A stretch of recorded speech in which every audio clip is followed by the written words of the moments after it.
Ha? Ha?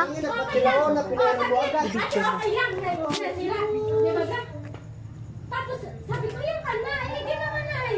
Yung ka na, kaysa yung isa pa. Tapos nagagalit. Ay, di umalis na ate. Okay na, umalis na. Nagpunta na sa ospital. Isang hirap lang ng mga pinsa mo. Bumalik. Mas maigi pa. Bumalik ate sila, bumalik. Ay, doon tayo Bakit pagod. ako? Bago yung tricycle ate ha? Bago yung motor. Pasensyahan talaga tayo. Bago yung motor. Wasak.